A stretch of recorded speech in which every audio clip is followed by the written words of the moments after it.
Oi, tudo bem com você? Espero que sim. Eu sou Gisele Alexandre. E eu sou Bia Monteiro e você está ouvindo o Manda Notícias. Um podcast que leva informação de qualidade e promove a cultura periférica na Zona Sul de São Paulo.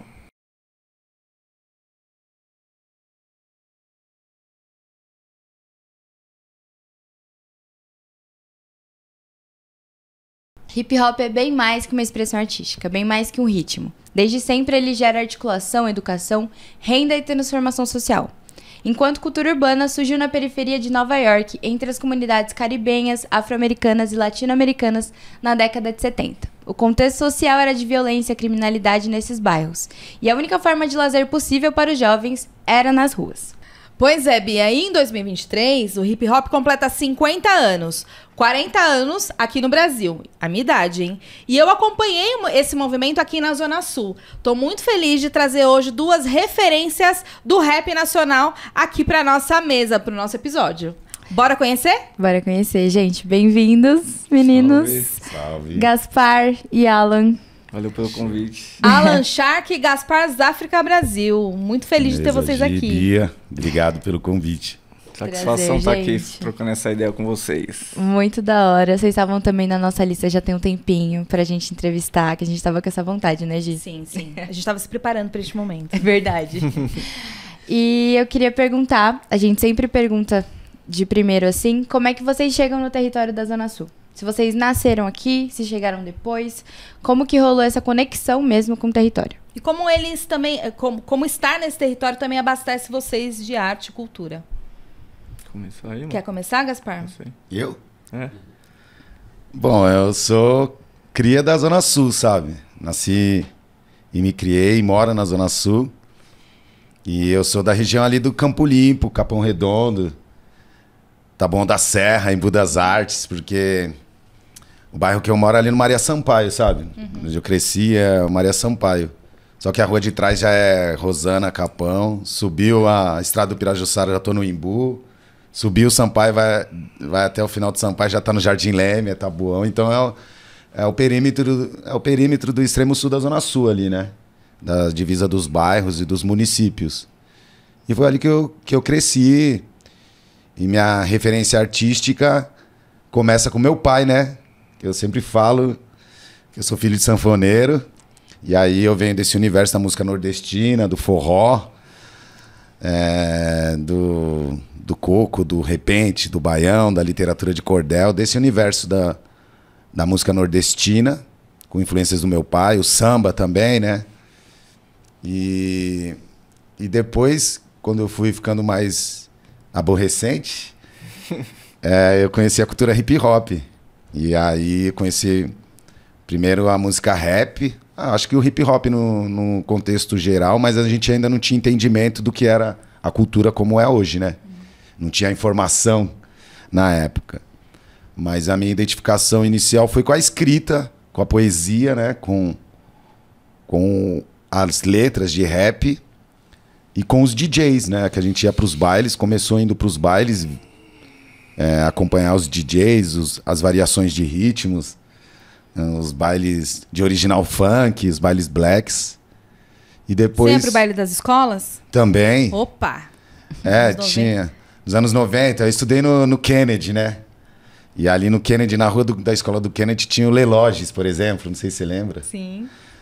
Então, tinha aquelas festas que tinha na Praça do Campo Limpo, no Campo Limpo já tinha os bailes. E nessa época eu era moleque, quando eu comecei a entrar nos bailes, que eu tinha que buscar minhas irmãs, entendeu? Minhas irmãs já um pouco mais velhas do que eu. E aí meu pai falava, vai buscar suas irmãs, e eu tinha que voltar com elas para casa, senão eu não entrava. E aí acho que foi uma das formas que eu comecei a entrar nos bailes, né? Mesmo moleque, sempre tinha alguém que colocava a gente para dentro, sabe? Mas minha identificação com a cultura hip hop foi através dos DJs mesmo. Aí depois comecei a ouvir mais as músicas. Aí depois eu descobri que eu tinha uma facilidade na escrita, sabe? Acho que foi isso que foi o primeiro passo para começar a fazer o rap. Agora, com a arte em geral, é isso. Eu sempre tive essa influência do meu pai, né? Com a sanfona. Seu pai é nordestino? Isso, meu pai é potiguar. do Rio Grande do Norte, eu tenho sangue potiguar.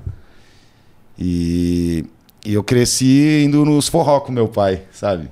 Meu pai sempre teve grupo de pé de serra, forró pé de serra, sanfona, triângulo e zabumba, sabe? Aqui hoje o forró tá um pouco diferente com as tecnologias, né?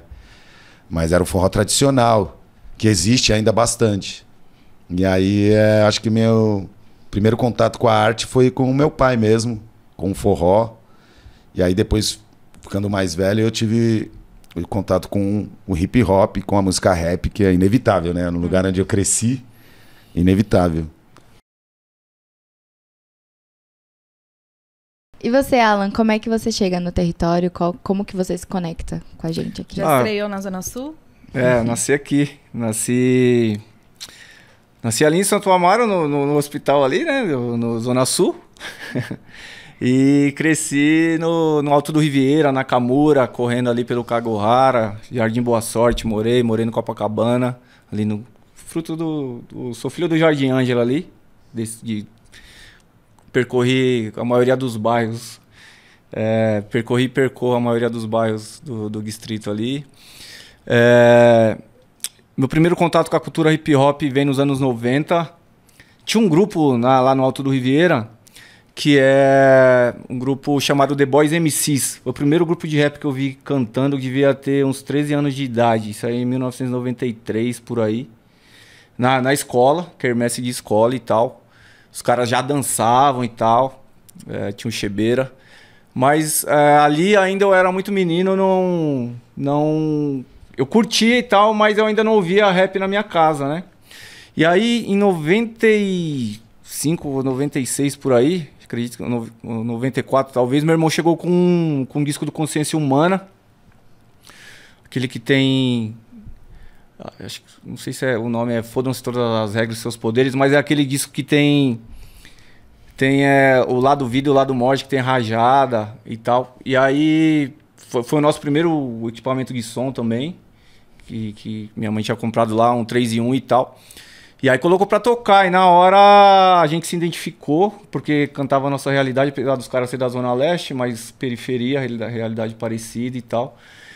E ali a gente começou a pesquisar outros grupos, aí conhecer Taíde, né? Conhecer Racionais, MT Bronx ali também, da região do Capão, ali, pá.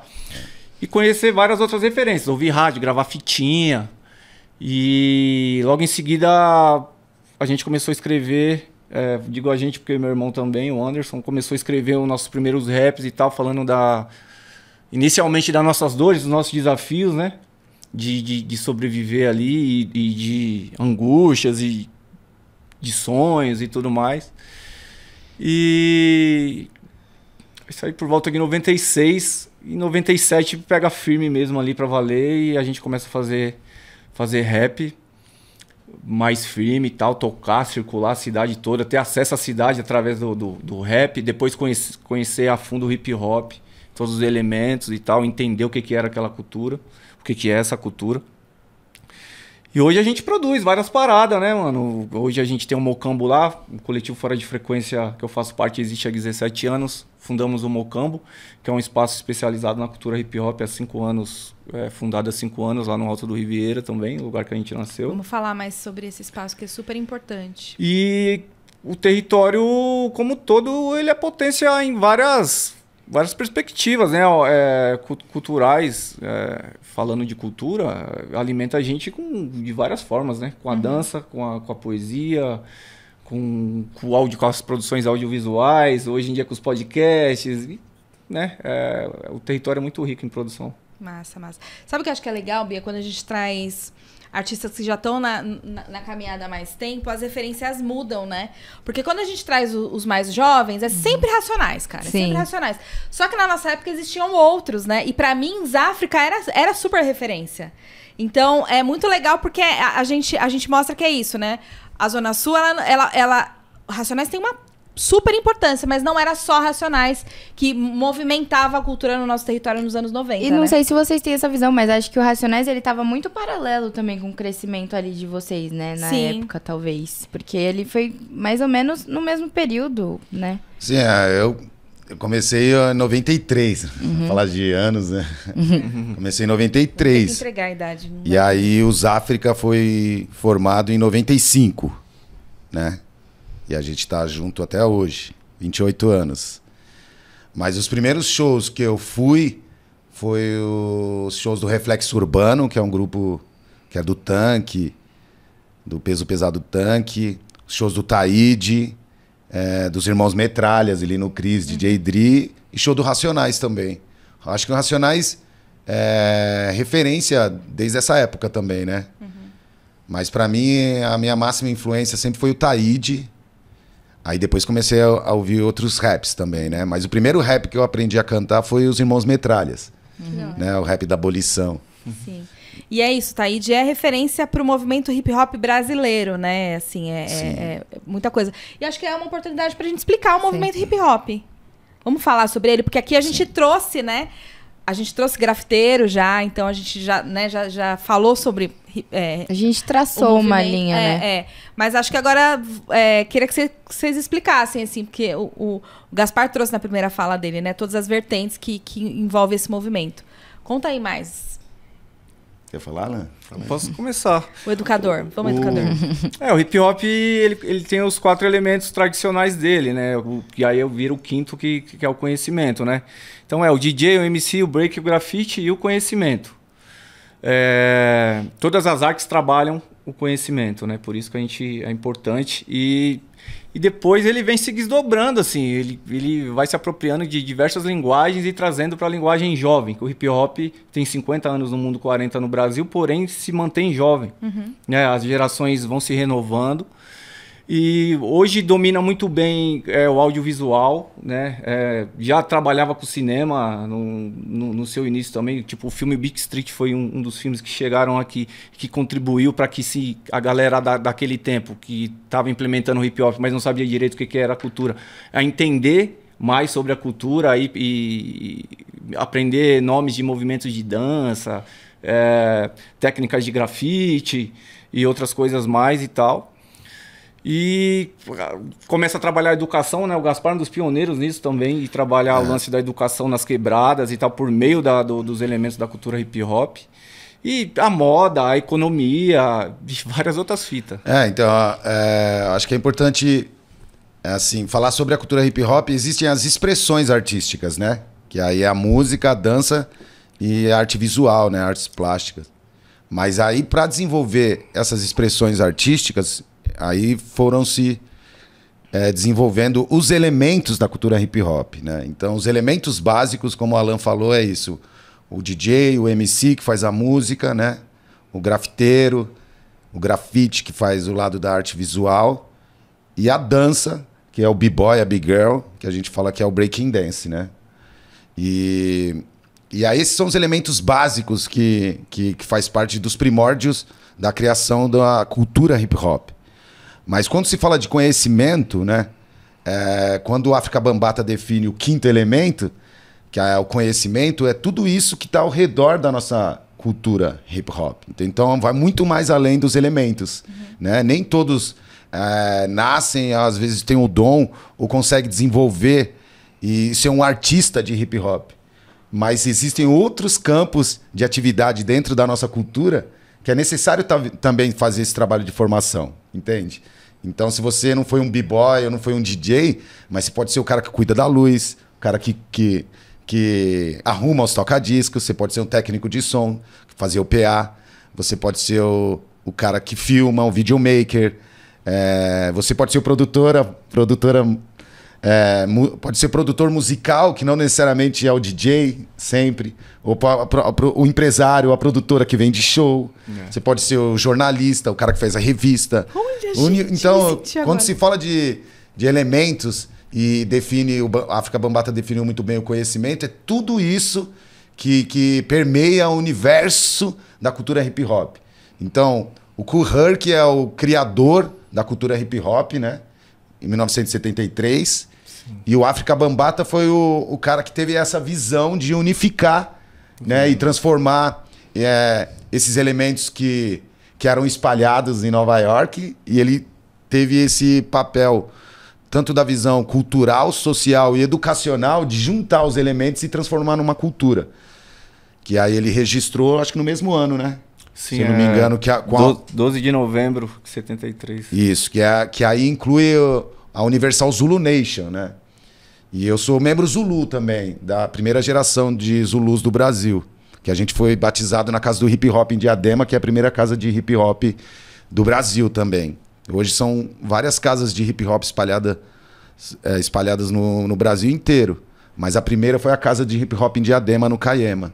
E aqui a gente tem os Zulus Masters, né? Que a gente foi batizado pelo King Nino Brau, que é um dos representantes também da Universal Zulu Nation no Brasil. E assim, ser membro Zulu é importante porque em todos os lugares do planeta hoje existe hip hop, entende? E a Zulu Nation é uma organização Universal Zulu Nation, que começa quando fala das oficinas, dos desenvolvimento dos elementos como formação artística. Ela começa com os trabalhos de posse, né? Lembra das posses de hip hop que existiam e muitas existem até hoje. E aí os África, em 1997, a gente foi convidado para entrar na posse Conceitos de Rua, que também é aqui da Zona Sul de São Paulo, acho que é uma das posses mais antigas daqui, acho que da Zona Sul. E os criadores dessa posse Conceitos de Rua é o próprio Mano Brown, o Dexter, o Lino Cris, o DJ Dri, o Caldo Vale, entende? E essa posse, se eu não me engano, é de 92 e 93. E nessa época ainda não tinha as oficinas que existem hoje. Os elementos ainda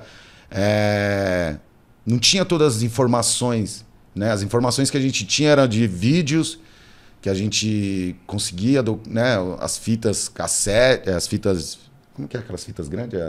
VHS, justamente. E as revistas que a gente comprava, principalmente na Paulista, no centro, que era tudo em inglês, que as professoras de inglês das escolas, pelo menos a minha, ela sofria, porque a gente pedia para traduzir, sabe? Então a gente não tinha o conhecimento com total dos elementos, sabe? Dos primórdios da cultura. Então a gente tinha que ir traduzindo. Mas eu acho que a cultura hip hop no Brasil se define mesmo como o Alan falou, que é a chegada do Beat Street, que é o filme em 83. Né? Ali, sim, de fato, a gente começou a entender que era uma cultura. E que era uma cultura que tinham vários elementos. E pode-se dizer que, de fato, o hip-hop no Brasil começou com a dança. Mesmo tendo a herança dos bailes blacks, né? Que em 92, 93, a gente já tinha essa definição de rap. Mas dos anos 80 para 90 ainda era balanço. Assim, a gente não sabia muito a informação do que era o rhythm and poetry, o que é o ritmo e poesia, sabe? O rap chegou para nós através dos DJs, né? E a cultura começou a se desenvolver através da dança, né? Então, assim, a gente tem o Nelson Triunfo com um dos precursores da cultura hip hop no Brasil, o pai do hip hop no Brasil, que ele vem dos bailes blacks, né? Dos anos 70. E ele fez essa transição com a chegada do hip hop e saindo dos bailes para dançar na rua, né? E começou dançando lá no 24 de maio ali, né? Sim. Depois que até chegar na São Bento. Então, São Bento... A Estação São Bento é o berço da cultura hip hop no Brasil, muito influenciada através da dança e dos DJs também, né? E aí depois que foram chegando os outros elementos e a gente foi entendendo que era uma cultura que tinha os 4 elementos. E depois com a chegada da consciência da Universal Zulu Nation do África Bambata, que começou a se trabalhar as oficinas, né? Através das posses, desenvolver as oficinas na prática, as técnicas, sabe? Então eu tive essa sorte de pegar quando a gente entrou, os África Brasil entrou para a posse Conceitos de Rua em 97, a gente começou a desenvolver essas primeiras oficinas, sabe? E aí em 99 a gente já tinha oficinas já bem estabelecidas, sabe? Até que quando a gente viajou para a Itália, que a gente fez o nosso primeiro disco, que é o Conceitos de Rua, a gente foi representando a posse Conceitos de Rua, por isso que o disco chama Conceitos de Rua. E nessa época a gente já desenvolvia oficinas na favela do Heliópolis, por exemplo, que era na Casa 10, que é uma entidade que trabalhava com jovens em liberdade assistida, sabe? Jovens que na época iam para a FEBEM, hoje é Fundação Casa, e a gente já desenvolvia oficinas de hip hop. E é isso. E aí depois, a partir dos anos 2000, começou a vir as casas de hip hop. Então, na Casa de Hip Hop Diadema, que também faz parte da nossa formação, com muita influência da Backspin Crew, né? Que é uma das primeiras crews de dança e de hip hop no Brasil. E também com muita influência do King Nino Brau. A gente começou também a desenvolver atividades lá, fazer shows. E lá foi também um processo de formação nossa, sabe? De aprimoramento e de entendimento, de aprofundamento da cultura hip hop. E aí de lá pra cá a gente não parou mais. E as oficinas hoje no Brasil, elas estão bem desenvolvidas, assim, né? Existem oficinas... E é lógico que cada um desenvolve os elementos básicos do hip hop para te dar esse norte. Mas se você for nas oficinas, cada oficina tem sua peculiaridade. Porque cada um absorveu de uma forma, sabe? Então, eu acho que não existe um jeito só de se fazer hip hop, né? Vai de acordo com como cada um absorveu essa cultura e desenvolve na prática. Mas as oficinas são e foram muito importantes até os dias de hoje, porque foi o que pavimentou a estrada para essa nova geração que existe aí. Então, a gente vem do analógico para essa era digital. Então, hoje, essa nova geração ela já tem praticamente tudo pronto nas mãos. Que é essa geração da antiga, dos anos 90, que pavimentou esse conhecimento para que hoje todos pudessem acessar, entendeu? Total. E eu acho que também essa coisa da questão de ser velho ou nova escola, para nós que é original hip hop, não existe isso, quem é velho ou nova escola. Existe a escola.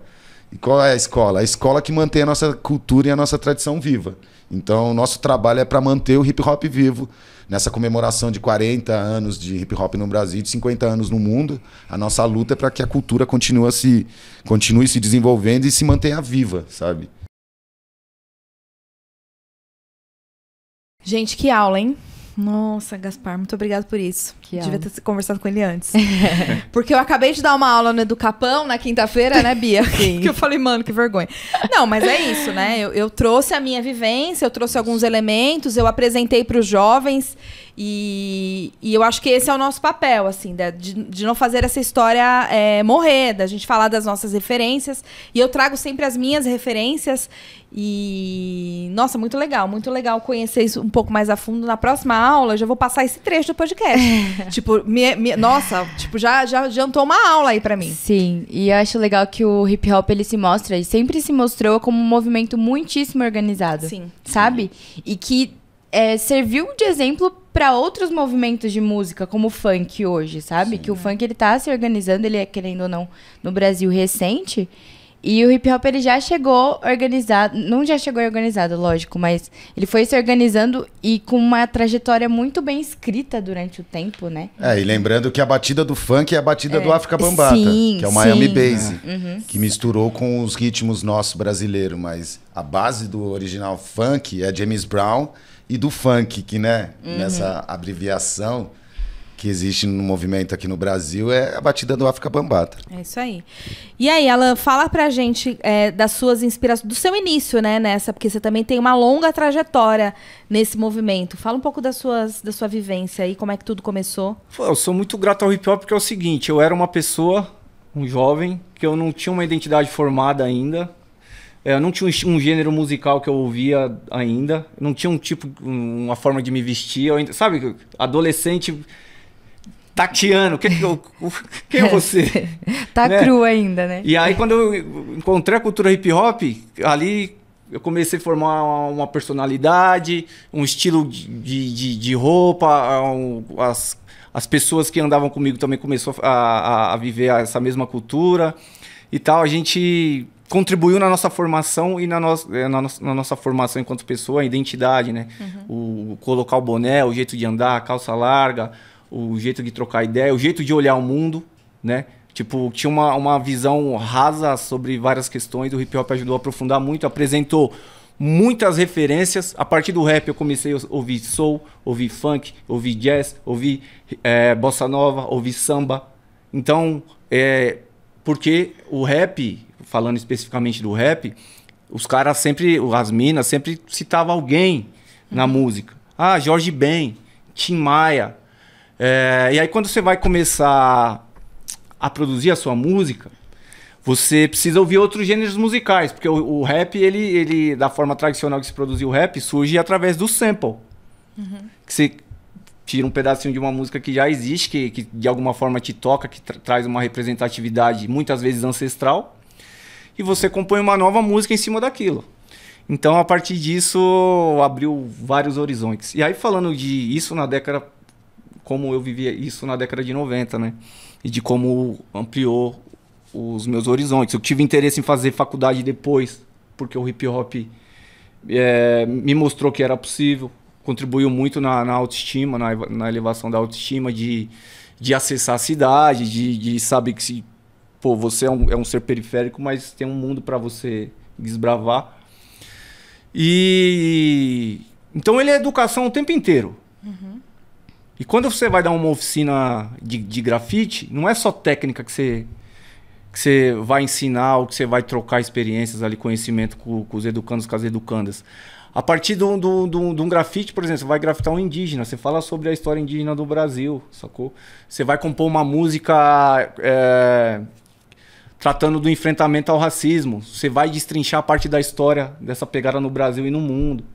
Você vai ajudar o moleque a entender que a África não é um país, ela é um continente. Porque acaba muitas vezes passando batido, tem pessoas que pensam que a África é um país.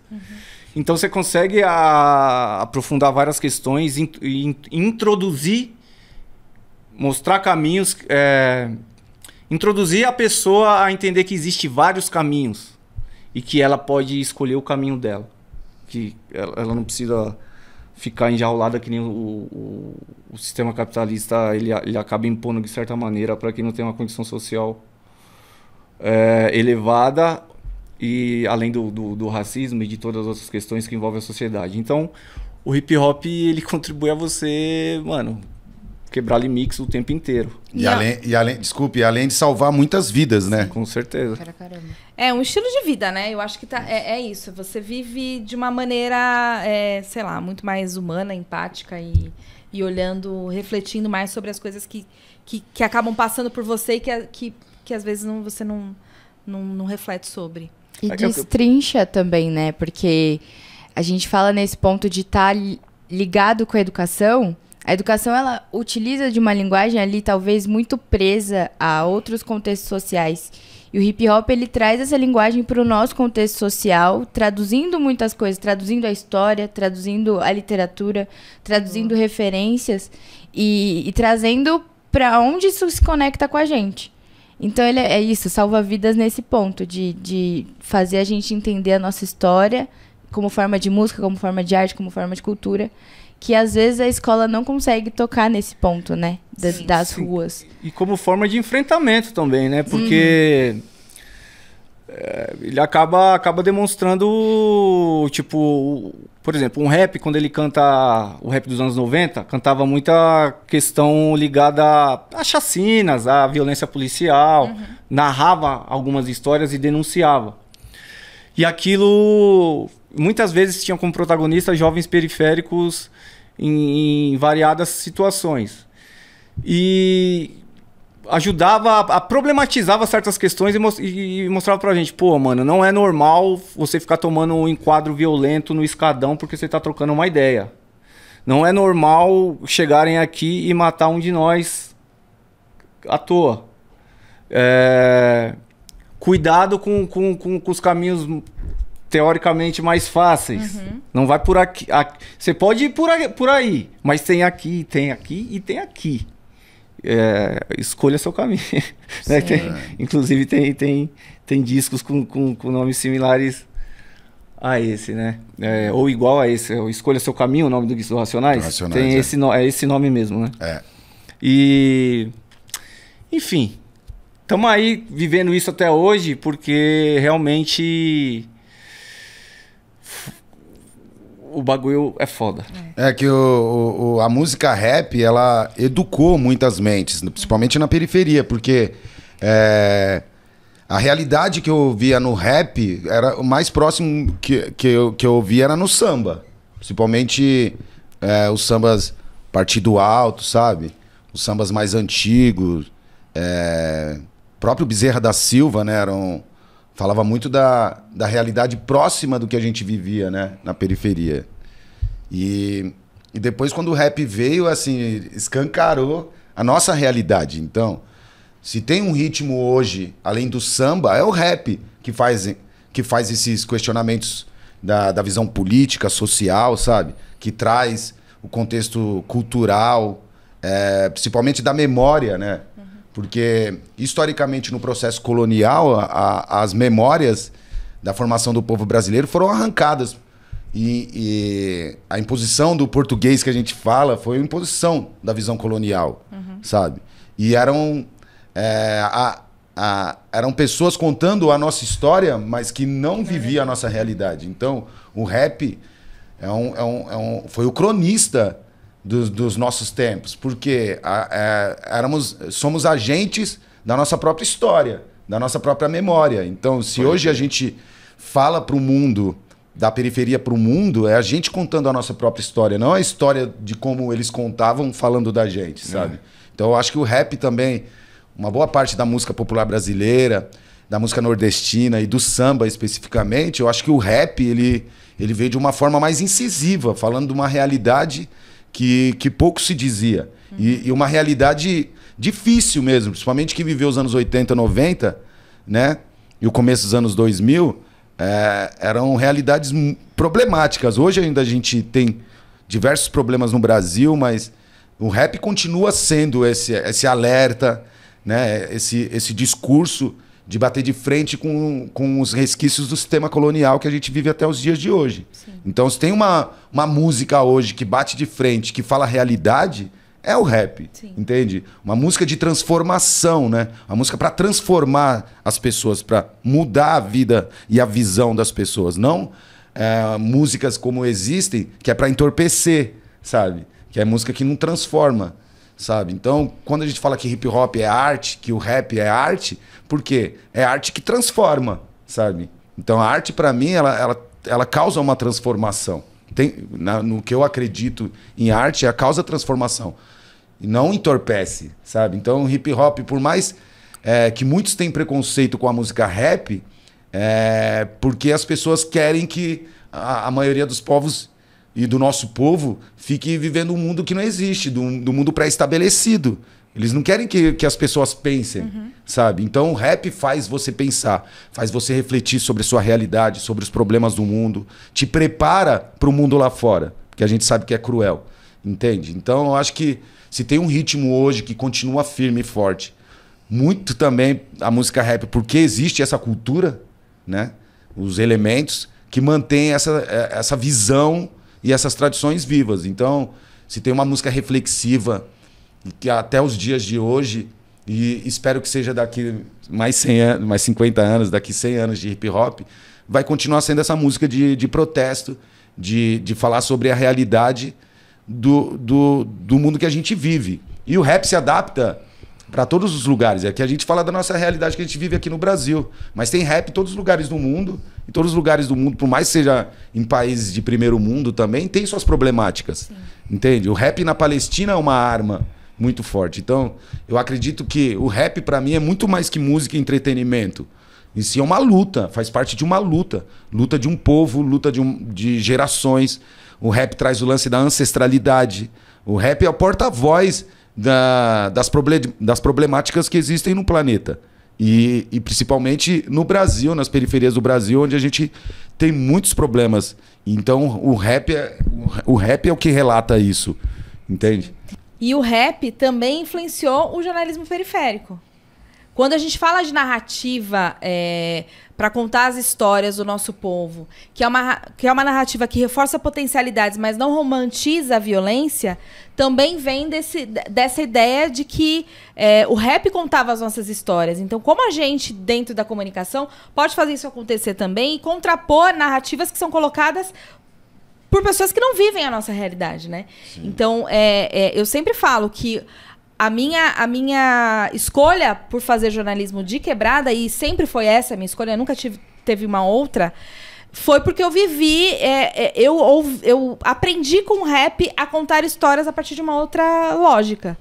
Então eu não queria ver falando do Capão Redondo da maneira que a TV, a imprensa O tradicional... jornalismo histórico sempre contava, Sempre né? contava. Eu queria contar do meu jeito. Eu queria contar sobre os meus rolês, sobre os lugares onde eu tava indo, sobre os artistas que eu tava conhecendo, né? Muito legal. E isso num lugar de comunicação, né? Exatamente. Foi exatamente a tradução do que o Gaspar falou.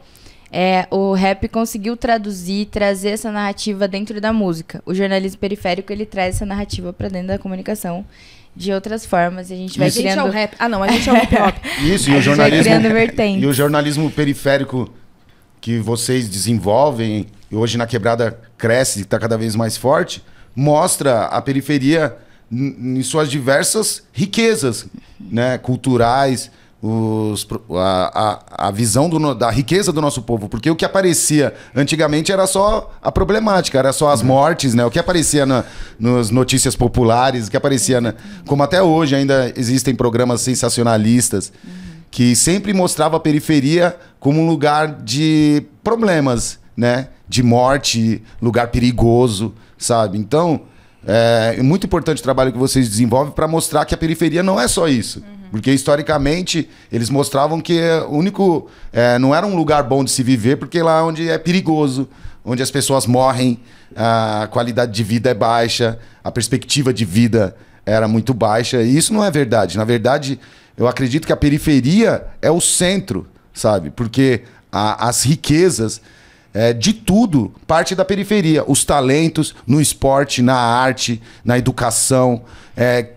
quem atravessa as pontes para abrir as lojas, para trabalhar nas grandes corporações, são os talentos periféricos. E isso nunca foi contado através da mídia convencional, da indústria da grande mídia. Então é muito importante ter o trabalho de vocês que mostra que realmente a potência que move esse país vem das periferias, não só de São Paulo, mas do Brasil inteiro. Exatamente. E aí, Bia, tem alguns entrevistados que eu tenho histórias, né? Esses entrevistados eu também tenho histórias. Vou começar pela minha história com o Alan, que a gente se conheceu em 2019? Acho que por aí, em 2019. Num fomento, num edital, né? Que foi realizado especificamente para a Zona Sul. E a gente se encontrou lá, enfim. E ele também estava com o Mocamo, né? Acho que era esse era o projeto? Era manter o espaço aberto? Manter o espaço aberto. Sim, sim. E eu e o Miller, a gente estava lá para fazer um programa de formação, né? Que é o Educapão que existe hoje, que a gente conseguiu realizar pela segunda vez. Então a nossa história... E aí é legal porque o Alan, ele acompanhou o início do Manda Notícias. Sim. O primeiro áudio do Manda Notícias, provavelmente ele estava na minha lista de transmissão. Tava.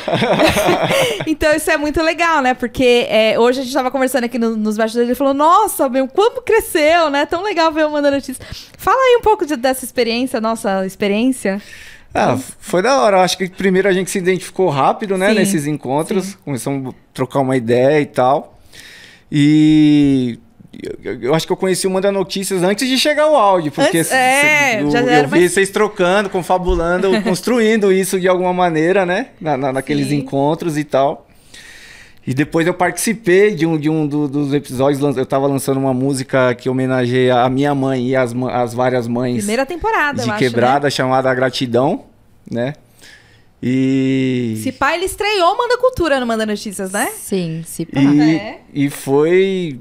E é sempre uma satisfação estar com vocês, trocando ideia e construindo coisas. Demais, demais. A gente se identificou muito rápido mesmo e eu tô me sentindo muito mal porque eu não conheço o espaço ainda. Mas é isso, eu falo dele, eu falo pros outros dele, mas eu não fui. Mas tudo bem, eu vou colar, com certeza vou colar.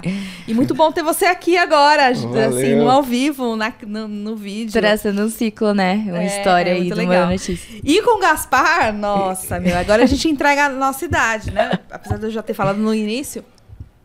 Mas o Gaspar foi um dos primeiros... Eu não lembro se eu entrevistei exatamente o Gaspar. Não sei se foi isso, mas... Quando eu comecei, Bia, no jornalismo, assim, na sua idade... eu já ia muito para os rolês. Eu fazia faculdade longe, eu fazia faculdade na cidade universitária, lá perto da USP, na Unip. Só que eu sempre levava para a faculdade reportagens do meu território. E isso era muito diferente pra quem me acompanhava, assim, que sempre falava do Capão, sempre falava de grafiteiro, né? E aí, uma das reportagens que eu fiz foi da inauguração de um espaço que chamava Inca, que era de uns colegas nossos, de uns amigos nossos, assim, que era do Duda, que é um grande tatuador, hoje tá por aí, acho que ele tem estúdio até fora. Acho que tá morando fora. Tá morando fora já. O Soult, que também é um puta tatuador. E o André, que eu não sei onde ele está, mas ele também deve ser um cara muito foda hoje em dia. E aí, nesse rolê, olha que louco, né? Nesse rolê, eu lembro muito das bikes grafitadas, que eram mexicanos, se eu não me engano. As bikes chicanas, né? Eu acho que, se eu não me engano, as magrelas bikes, não era? Já eram os magrelas nessa época? Eu não lembro. Eu não lembro exatamente, mas eu lembro. Que sim. Mas eu lembro que tava o Ferrez lá, então foi a primeira vez que eu entrevistei o Ferrez. E é tipo uma menina com um gravador na mão. Como assim, uma jornalista aqui? Mas eu fui lá, cara e coragem. E entrevistei o Ferrez. E aí eu acho que eu entrevistei o Gaspar. Eu lembro que o Gaspar tava nesse rolê. Sim, tava. Tava nessa. Que era uma festa, né? Uma festa. Uma casa no Capão, né? Meu, que foi sensacional. Era o espaço do Inca. Esse espaço foi onde eu fiz a minha primeira tatu. Sim. Você também fez tatu lá? Também fiz várias. E é muito legal, porque aí anos depois a gente se tromba. Ele, imagina que ele vai lembrar da menina que ele deu uma entrevista lá em 2006, acho que 2006, 2007, sei lá. Por aí. Acho que o Soult me falou que acho que era 2006. Que tinha postado que era 2007. Ele falou, não, foi 2006 isso. Então, é isso. Porque já era uma vontade que eu tinha de contar as histórias e falar sobre os artistas da minha quebrada. E fiz uma notícia, levei pra faculdade. Ela está publicada, inclusive. Tá, e quem que fazia isso em 2006, né, gente? Acho que era só eu, viu? Doida. E é isso, né? Então, nessa festa, tinham vários elementos ali que faziam parte desse movimento hip hop que eu, naquela época, nem fazia... Não sei se todo mundo que estava ali tinha muita noção disso. Mas era uma festa que envolvia literatura, que envolvia música, que envolvia rap, que envolvia grafite, que envolvia tatuagem. E todo num contexto ali que eu acho que tinha muita luta, tinha muita resistência, porque é isso. O rap é isso, né? Falava muitas coisas importantes. Mas também tinha o lance da diversão, né, Alan? E a gente estava falando sobre isso. Então, o hip hop, ele cativa... Um dos motivos que ele cativa é porque é diversão. Por isso que ele se mantém jovem, né, com 50 anos, e as gerações não param de surgir novas gerações praticando o hip hop e mantendo ele vivo. E ele cada vez mais forte. Porque tem os momentos assim, que você tá centrado, ouvir um som pra você refletir, mas as festas de hip hop tem dança. Dança, pô, vamos se divertir dançando, vamos passar a mensagem dançando. Saca? O grafite, cores pra tudo que é lado, mano. Passando a mensagem, colorindo o cinza das cidades. O DJ pondo som, o MC cantando. Cantadores, mas canta alegrias, canta prosperidades. Propõe novos caminhos, saídas para os problemas. Então, ele cativa. Se fosse só uma narrativa de problemática, ele não se manteria robusto tanto tempo. E é importante falar sobre hip hop diversão, por quê? Nos guetos nova-iorquinos, quando surgiu a cultura hip hop, eram bairros muito violentos, né? Como na periferia. Por que a São Paulo se identificou também com a cultura hip hop? Porque São Paulo é o berço do hip hop, mas espalhou para as periferias do Brasil, mesmo que em São Paulo começou no centro, né? Esses periféricos iam se encontrar nos centros e levavam esses conhecimentos para a quebrada. Mas por que a gente se identificou com essa cultura? Porque eram bairros que a gente perdia irmãos. Tinham guerras, muitos amigos, muitos parceiros, a gente perdeu para a violência, entende? Então, o bairro de Nova York, nessa época, era muito violento, entende? Ainda tinha resquícios das lutas dos direitos civis dos anos 60 e tal, mas eram bairros muito violentos, onde... a droga, né, já chegava muito forte, né? O crack nessa época já estava nos Estados Unidos destruindo, sabe? Então, os caras às vezes brigavam nos bailes, se matavam entre si, brigavam entre si. Então, quando você vê o B-Boy batalhando um com o outro, porque quando o Kool Herc, o Bambata, com a influência também do Grandmaster Flash, começou a desenvolver a cultura, era justamente para combater essa violência através da arte, entende? Então, por isso que tem as batalhas de dança, as batalhas de MCs, Sim. as batalhas de DJs, que antes eram feitos através da guerra, sobre a violência, não só policial e o contexto racial também, sabe? Mas eram os bairros mais violentos, que eram bairros esquecidos, né? Treta entre as gangues, né? E as gangues que existiam, né? Principalmente naquela época. Então, quando os caras tiveram essa ideia de falar, mano, ao invés de a gente se matar, a gente pode combater, guerrear através da arte. Então, o que era violento, o que era a morte, para esses jovens se tornou, mesmo com essas influências, uma forma de diversão, entende? Por isso que existem as batalhas. Era para batalhar, mas não para se matar, é para batalhar através da arte, entende? E os DJs, que, como eu falei do Grandmaster Flash, né, que foi os caras que desenvolveu a arte dos toca-discos como hoje músico, né? Você vai os toca-discos, o DJ hoje é um músico, né? Que desenvolveu dos toca-discos transformar esse instrumento musical, entende?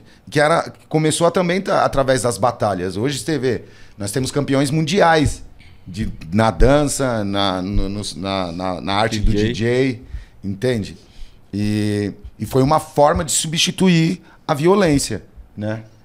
E eu acho que isso é muito importante. E o hip hop, antes de tudo, que a gente fala das problemáticas, antes de tudo, o hip hop é diversão, é entretenimento. É uma forma de esquecer os problemas da realidade que a gente vive. Então, as festas de hip hop, as cores do grafite, a arte do DJ, né? O MC, ele fala da sua realidade, mas ele também fala de amor, ele fala de diversão. Entende? Então, o hip hop é trocar o negativo pelo positivo. É ressignificar aquilo que foi jogado para nós, entende? De forma negativa e transformar em arte, em cultura de uma forma positiva, que transforma a vida das pessoas positivamente, entendeu? Eu queria fazer o gancho que você falou dessa evolução da dança, da diversão. E só pontuar como isso evoluiu, que tanto que nas Olimpíadas agora vai ter o breaking, né? Sim. O duelo de danças Na próxima Olimpíada. Na próxima Olimpíada. E como esse movimento cresceu e se criou essa notoriedade. É muito legal isso. Muito massa. Muito massa. Eu acho que rapidinho, Gaspar, assim, Você, já falei pra cá. acho que um dos motivos deles levarem o skate e o breaking para as Olimpíadas, é porque eles precisam rejuvenescer a parada. Sim. Tá ligado? E esses são esportes que rejuvenescem. Sim. Em qualquer tempo, né? Sim. Qualquer Então tempo. precisa renovar público, tipo, não é só porque do nada resolvemos. Não, tem motivos por trás disso aí. É a forma deles renovar público para as Olimpíadas, crer, entendeu? pode crer. Porque senão a galera não consome. Que nem se você for ver, tem canais de televisão que não passa mais Fórmula 1, a molecada não quer assistir. Exatamente. E Tipo, trazer esse público. que não larga há 10 anos, 15 anos atrás, não largaria a mão de jeito nenhum. E aí largou mão dos direitos de transmitir essa parada, tem outro canal transmitindo. Mas ele não largava a mão. Exatamente. Mas porque a juventude... E tem ouve funcionado, né? E tem, Sim. tipo, estimulado bem. Não, sim, então mas isso é muito legal, o hip hop, novamente, vindo quebrando fronteiras. E lembrando que no hip hop o esporte também tá ligado. O skate a gente enxerga como elemento da cultura hip hop. Total. Os bikers, Basquete. o basquete. Então tudo isso também é hip hop, entendeu? Sim, muito massa, louco. massa. Vamos falar dos trampos? Bora. Nossa, mano, esse podcast foi a aula, né? Caralho. Vamos falar dos trampos, então. Queria que o Gaspar falasse um pouco dos trampos que estão aqui, ó. Desse vinil lindaço. Isso, meu último trabalho solo, o último que eu desenvolvi, que é o Hip Hop Caboclo. E também tem o livro Nômade. Antes de falar disso, queria falar rapidinho. O Mocambo, eu dei aula lá com quantos anos? 2 anos? 2 anos. Que anos foi? 2018, 2019. Então, fui arte educador lá durante 2 anos. E muito feliz de poder trabalhar com a Alan Shark, que eu conheço a rapaziada desde a virada, né, dos anos 90 pra cá. E muito feliz de poder desenvolver oficina de MC lá dentro do Mocambo, de ver esse projeto crescendo a cada dia. E vocês têm que conhecer, porque hoje o Mocambo tá bombando, que nem eu disse, e cresce a cada ano. Não, eu conheço, só não fui lá, mas eu conheço tudo. Eu acompanho, vi as lives, mas... E é um projeto que é isso, o Alan trouxe essa contemporaneidade e essa ideia atemporal do hip hop, que é hip hop ontem, hoje e amanhã. Massa. No Mocambo. Massa. Aí voltando a falar dos meus trabalhos, é isso, o Hip Hop Caboclo é o último álbum que eu fiz, que foi uma experiência que a gente teve a oportunidade de viajar para o norte e o nordeste do Brasil, e a gente conseguiu viajar para 5 estados do Brasil, começando pela Bahia, Pernambuco, depois nós fomos para o Acre, Belém do Pará e no Maranhão, né? E aí ficamos uma semana em cada estado, com um projeto audiovisual, documentando e buscando novos ritmos, né? Ritmos tradicionais, né? Ancestrais, para dialogar com o hip hop. Então esse disco chama Hip Hop Caboclo, Gaspar Zafrica, Hip Hop Caboclo, em busca das batidas brasileiras, né? Já tem um álbum antes desse, que é o Rap Psicodélico, que é o ritmo e poesia psicodélica em cordel, que eram músicas de ritmos que a gente cresceu ouvindo, né? Ambos os álbuns foram produzidos pelo João Nascimento, que é filho do Dinho Nascimento, e esse álbum deu a oportunidade de a gente poder fazer a visita mesmo de campo, sabe? De vivenciar e conhecer outras partes do Brasil que a gente não conhecia. E aí a gente viajou para esses estados e captando as sonoridades desses ritmos brasileiros e também entrevistando mestres e mestras da cultura popular brasileira. Então, nesse disco, por exemplo, tem música com a timbalada, com o ritmo do Olodum, com a batida do Ile Aie, por exemplo, que é Os Tambores do Mundo, que é um projeto que nasce dentro do Ile Aie. Tem Palavra Sai do Chão, por exemplo, é um ritmo de coco com maracatu, com o grupo Bongar, que a gente foi no Quilombo da Xambá, né? Tem Bumba Boi, tem samba de roda, que é o samba de Avelino, tem o próprio carimbó, que a gente foi para Belém do Pará, atrás do carimbó tradicional, com a participação da Dona Onete, por exemplo, sabe? Então, tem Cachaça e Café, que a gente gravou no Maranhão, que é com tambor de crioula. Que massa. Entende? Então, buscando os ritmos ancestrais e regionais brasileiros, dialogando com a música rap e com a cultura hip hop.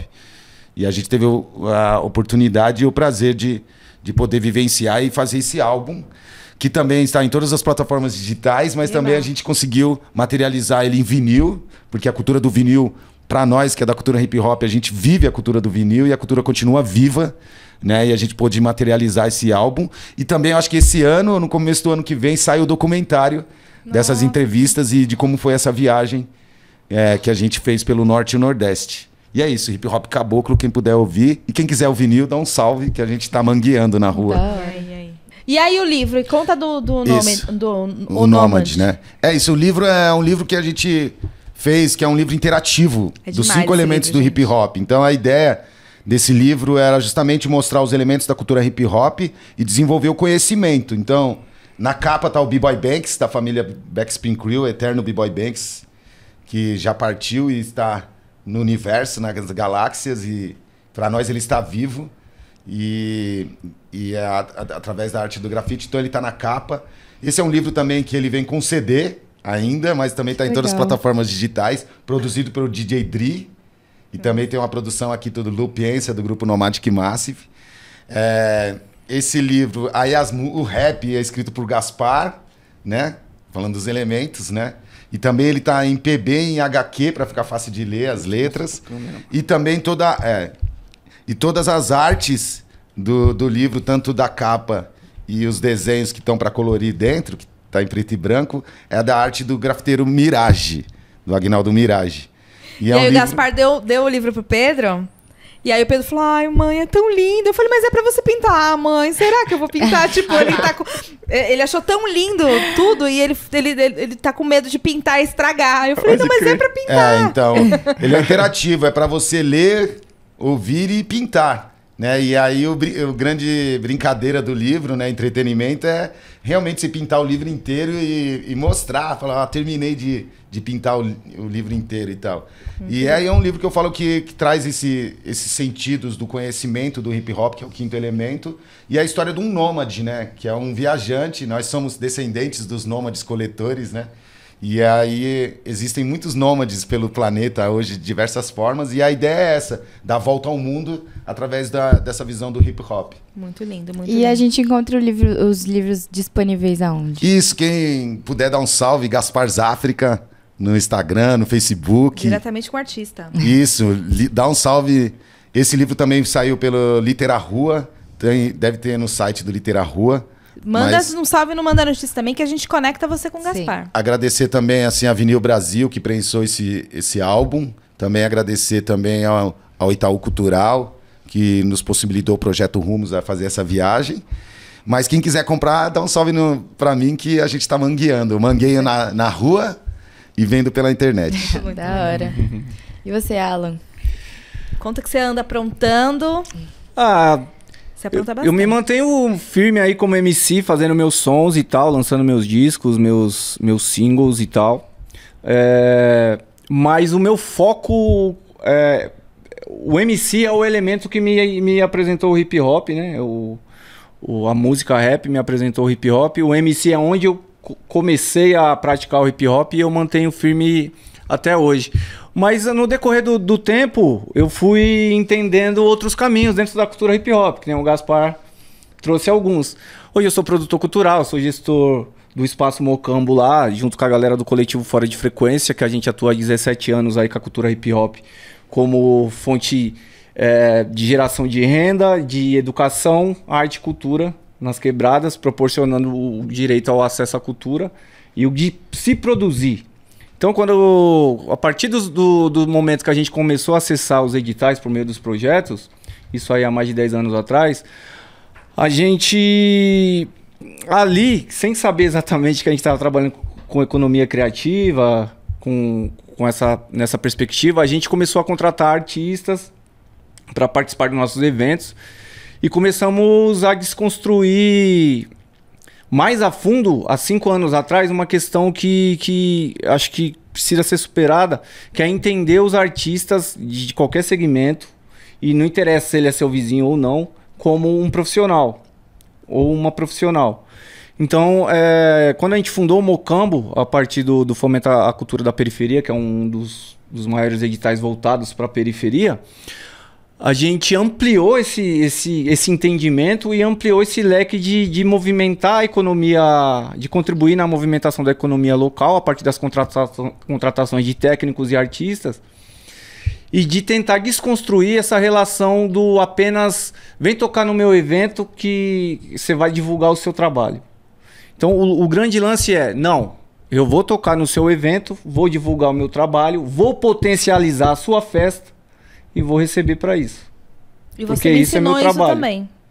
Me ensinou muito disso, assim, de Sério? valorizar, claro, de valorizar eu acho que ela tem essa característica de ser um ativista da cultura, sabe assim? Então, durante as reuniões, você sempre pontuava a importância da gente valorizar quem estava no corre junto com a gente, de pagar todo mundo que a gente convida, e eu acho que isso ficou muito forte para mim, assim. Então, hoje, até os jovens que fazem a formação com a gente recebem para poder estar lá. Então, eles recebem para pegar o busão, para comer um lanche antes de entrar na formação, porque é isso, né? Valorizar, valorizar é fazer com que os artistas sejam valorizados, a economia local circule, mas permitir os acessos, né? Justamente. Fazer com que o acesso aconteça. Justamente, porque vocês fazendo isso, você garante a permanência desses alunos, desses educandas que estão sonhando em se tornarem jornalistas, a continuarem lá no curso. Não no primeiro biquinho que aparecer, mesmo que você não ganhe, sem querer desmerecer, no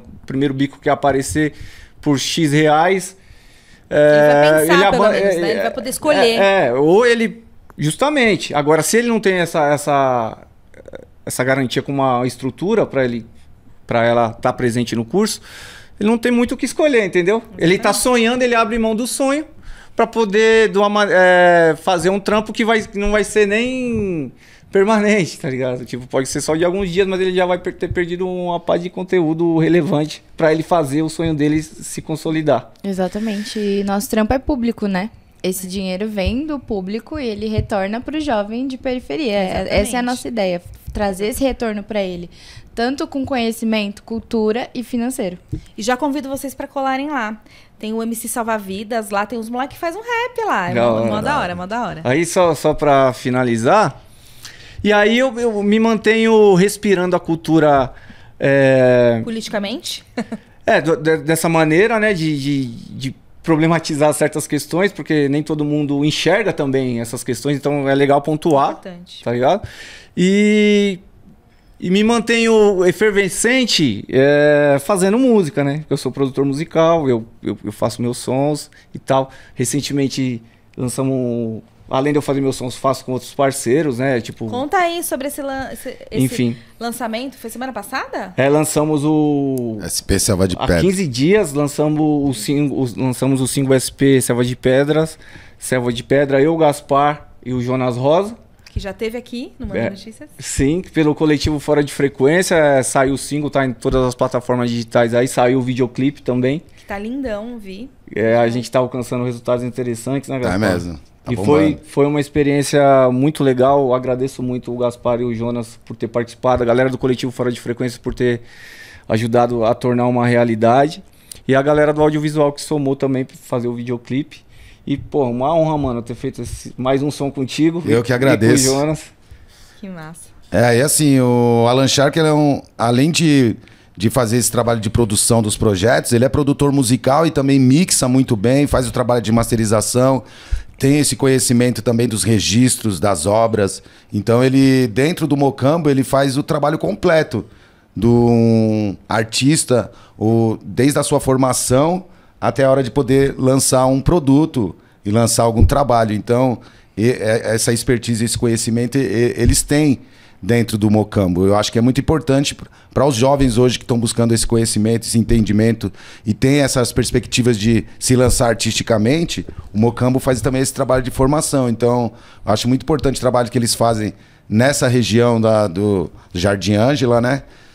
Que é que é a minha quebrada também, que ultimamente eu ando por essas bandas.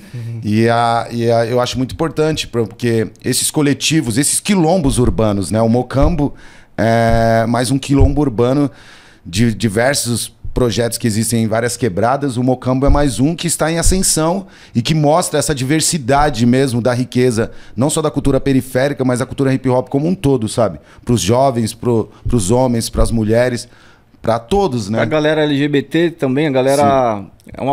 Inclusive é legal a gente pontuar a galera que vem construindo o seu espaço de uma maneira relevante dentro da cultura hip hop e passam no Mocambo, né? Estão sempre lá com a gente, participando das rodas de conversa. Aí só para fechar rapidinho, a gente tem o Quebrada Plural, que é uma espécie de podcast com roda de conversa, o público presencial também, transmitido na internet, com a Stephanie Catarina, apresentadora.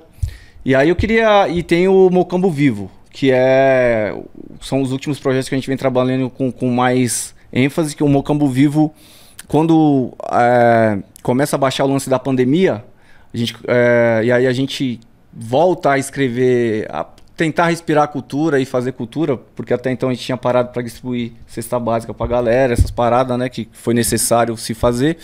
A gente volta querendo... A gente tá vivendo um período de morte, um período difícil. Então a gente vem com essa perspectiva de celebrar a vida. E uma das formas da gente celebrar a vida era manter o Mocambo funcionando. E voltar com força total a desenvolver os eventos com os 4 elementos e tudo mais.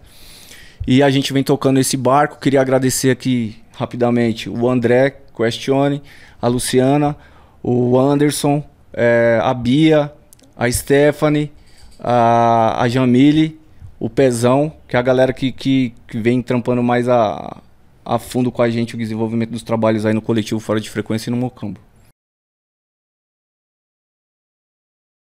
E a gente quer perguntar onde a gente encontra vocês, né? Nas redes sociais, enfim, os trampos de vocês. E o porquê dos nomes, o porquê do Shark e o porquê dos África. Se vocês puderem explicar rapidamente. Começar com o meu é rapidinho, mano. Porque o meu era um bullying, mano. Eu sofri muito... Não era bullying na época, né? Em tempo de escola e tal, os caras me zoavam muito. Tinha aqui um desenho chamado Ike the Cat. Que tinha um cão tubarão. São desenhos dos anos 90, né, mano? Aí tinha um Shark lá. Aí tinha um bocão com os dentão. E eu tenho um sorriso avantajado. E me apelidaram. E aí é que nem o Gaspar falou. Eu transformei num ponto positivo. Né? O hip hop negativo no positivo. E virou Alan Shark. Massa. Da hora. Passa Esse é seus o- arrobas. Os meus arrobas e o do coletivo é @coletivo fora de frequência. No Instagram, em todo lugar e no YouTube também. O meu é Alan Shark _FF. Alan Shark _FF. Yes. E você, Gaspar? Meu nome? Porque os África, né? Porque os África. Záfrica Brasil vem de Zulus África, né? Eu uso nomes África pra diferenciar, porque tem vários Gaspar de MC. E aí eu uso Záfrica porque vem do meu grupo, Záfrica Brasil, que o nome é de Zulus África Zumbi. Então tem essa referência das tradições africanas e dos quilombos do Brasil, principalmente Quilombo dos Palmares, de Zumbi dos Palmares. Mas o nome nasce de um DJ que era das antigas, de baile black, da soul funk, da Circuit Power, que era o Zulus África. Então, através do Zulus África, nosso mestre, que nos ensinou esse universo do hip hop, do rap, do soul funk. Aí ele era Zulus África e a gente montou o grupo dos Zulus África, Záfrica Brasil. Nossa. Entendeu? da E meu hora. nome, Gaspar, também vem do bullying de escola. Porque não é seu nome? Gaspar? É. Não é meu nome. Meu Deus! Revelação! É. E aí, Gaspar também vem de bullying, que na época não era bullying, era mulling. que era por causa do fantasma, do Casper, do Gasparzinho. Entendeu? Aí eu tive todos os apelidos de branco que você possa imaginar. E aí na escola me chamavam de Gasparzinho. E aí eu tirei o inho, ficou Gaspar. E o seu nome real? Pode falar? Meu nome falar? posso, Wagner. Ah, olha! Gente, mas será Eu seria a mesma pensei, depois eu dessa pensei em informação? perguntar. Eu falei, seu nome é Gaspar, mas eu falei, não, vai ser uma pergunta inútil, né? Ele vai falar, não, sabe? Nossa, que massa. E os arrobas, onde a gente... Isso, @GasparZáfrica. Isso, tanto no Facebook, no Instagram e Záfrica Brasil. @Záfrica Brasil no Instagram, Facebook também. O grupo e meus trabalhos solos que eu faço. Massa, massa. Bom, e o meu, você já sabe, gialexandre.oficial. @bis.m_ e @mandanotícias. Rapazes, foi uma honra ter vocês aqui. Que aula. A gente que agradece. Obrigada, Saudade. de verdade. Eu preciso ir lá no meu campo pra gente trocar essa ideia mais. Olá. Pra vocês me ensinarem mais coisas. É isso, gente. Prazerzão Obrigado, entrevistar Bia. vocês. Gi, Valeu, nós. gente. Valeu. Ficamos por aqui, gente. Até o próximo episódio. Beijo, beijo. Até o próximo episódio.